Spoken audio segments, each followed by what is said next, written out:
find the secret? Oh, we haven't yet. We're still working.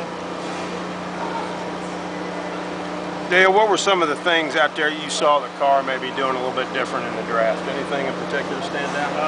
We have tried smaller spoilers in half-inch increments down to a 3-inch blade.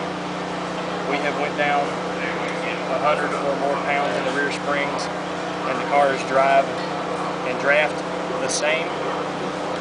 They just go faster. So that's not the answer then? We haven't found it. We haven't found the answer?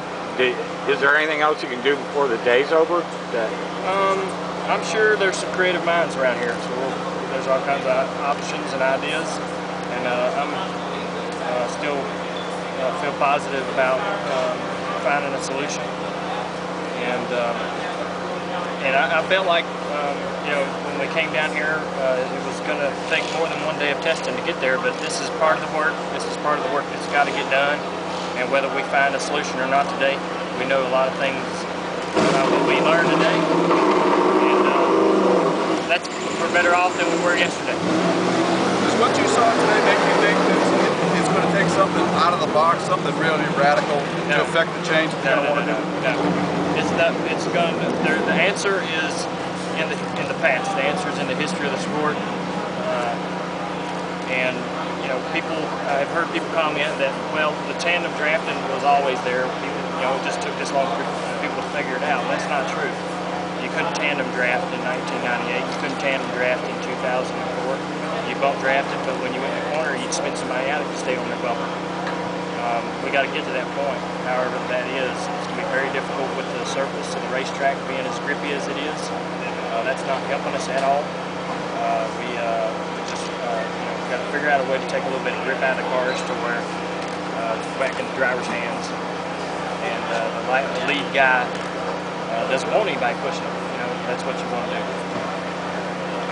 It's going to take. I didn't anticipate coming down here and finding a magical solution. I just knew we need to come down here and get some work done, and put in some work and figure out what we can while we're here. And this is an important thing to do. And we also get an opportunity to work on our fuel injection, and that's all going really well. And so, like I said, we'll be better off and smarter than we were before we got here today. And hopefully that helps us and gives us an opportunity going forward with NASCAR and their engineering staff to come up with some a solution eventually. About an hour ago, you were running in the 3-car with Joey and I think Marcus, and 2 cars were trying to catch you and they couldn't.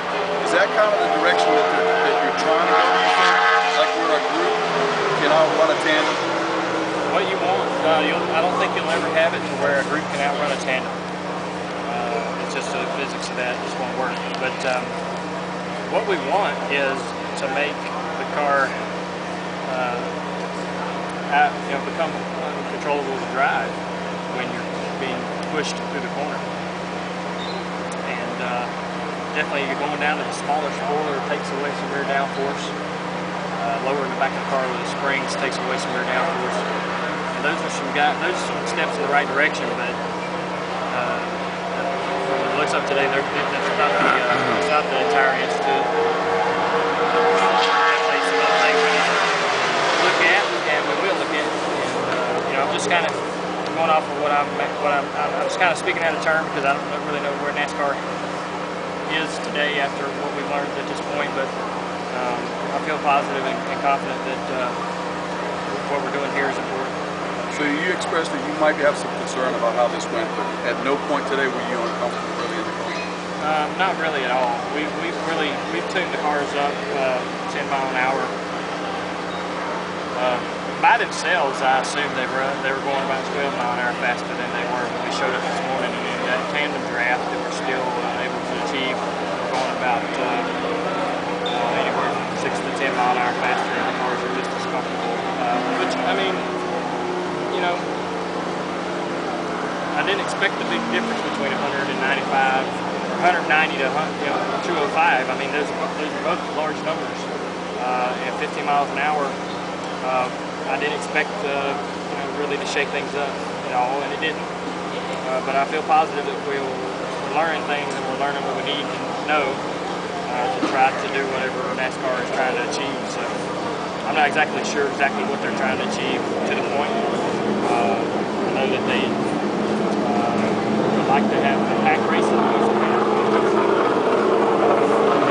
And I will say too that NASCAR and the drivers are all in agreement that there is no way possible to get rid of the tandem drafting, but what we would like to do is make it possible to race without having the tandem draft the entire day.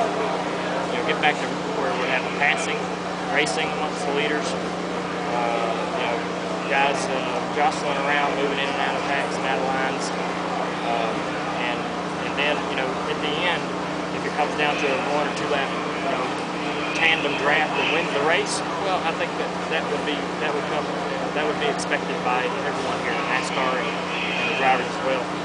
Because the bumpers match up so perfectly, and we're so comfortable even at 206 miles an hour getting into the corner that I don't think you'll ever be able to get rid of it. But you can make it to where it's not the norm as much as it is now. Like, we're doing it every single lap to stay in these races at this point, and we'd like to get away from that. Have it as a tool, not something that's a necessity. Have it in your playbook. Right, exactly. Is it possible that Daytona and Talladega could see a template change on the car? No, I don't think they'll go that far.